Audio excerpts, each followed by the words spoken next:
Hello all, and welcome back to another Rules Snippets, where we look at subsystems to kind of explain what's going on. Today we're looking at Blades in the Dark Deep Cuts Scoundrel Phase. The Scoundrel Phase is the second half of downtime, and one of the big changes from the core mechanics is there's no dice rolls in this anymore. They certainly just simply do a thing, and you take your actions. So, every Scoundrel Phase, you automatically restore all your armor and special armor uses. Remove all level 1 harms, and if you have a safe place to rest, add 1 tick to your healing clock automatically. Then, before you get into your actions, you may choose to indulge in your vice. Spend 1 coin, remove all your stress. However, if you have stress of 6 or more, you do overindulge, which creates a random complication. Very much similar to the ones out of the book. I'm not going to dive into them too deeply. There is a note here on going into debt, which essentially, if you can't pay up the coin or the crew can't pay the coin, you go into debt. This is probably not something I'm going to use, but we're going to dive into it. You make a force segment clock and take up each downtime that you still owe the money. When it fills, they take actions to get the money back, whether it's a pound of flesh or you pay up. To remove a tick, you have to pay a coin equal to half the amount you initially owe, or do them a favor. Essentially, to resolve it, you have to pay the initial amount when you have no ticks on the clock, so it can get quite expensive. Now we're going to get into the activities. You get 2 free downtime activities, and like before, you can spend 1 coin or rep. You get an additional cost of 1 coin or rep for other ones. So, there's acquire, recover, train, and work. We'll go into each of these. Acquire is very much like acquiring items before. However, when you acquire them, you pay coin equal to the level of quality. Pay 1 coin for every level of quality higher than the crew's tier. +1 if they have some kind of special feature.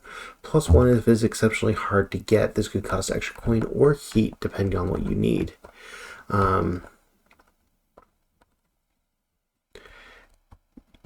It can also acquire during a score as like something you can get from scores. When you acquire something, you start a 4-point supply clock. That's how many times it can be brought up and used. You may also acquire personal items in the same manner, but compare its quality to your lifestyle rating. Your lifestyle rating is for every bar of lifestyle you've filled. All right. Supply clocks can be anything from having a illicit product to distribute, to blackmail, to favors from a certain faction or ally, etc. Even provisions that you collect before going into the Deadlands to eat. Alright, that's acquire. Recover. If you find a quiet place to recover, you can add ticks to your healing clock equal to your crew's tier +1.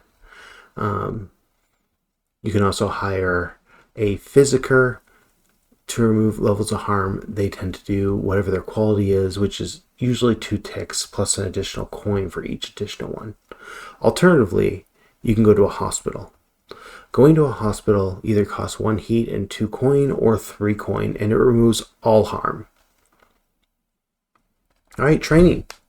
With the XP kind of changed up from a previous video, if you've looked at that. Training is when you acquire an instructor to help teach you. Basically, you require someone to train you to improve your skills at this point and have to take the downtime training to spend your advanced clocks on them as you describe your training montage and the instructor who has helped you reach this new tier of ability. And finally, work. You can do a simple project or a quick side job for a coin, or this is where they move long-term projects to. Starting at 8-point clock, you spend the activity working for a number of ticks equal to the action rating of how you're accomplishing this. So if you're building a device, it would likely be tinker, etc. A workshop now adds 1 tick, as well as other special advantages would do the same, making more elaborate projects may take multiple clocks, but that is kind of how they've changed long-term projects. All right.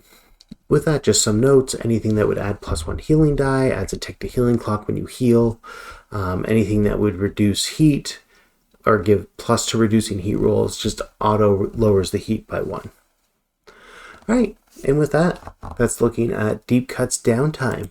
I hope this has helped people, and I hope everyone's staying safe out there.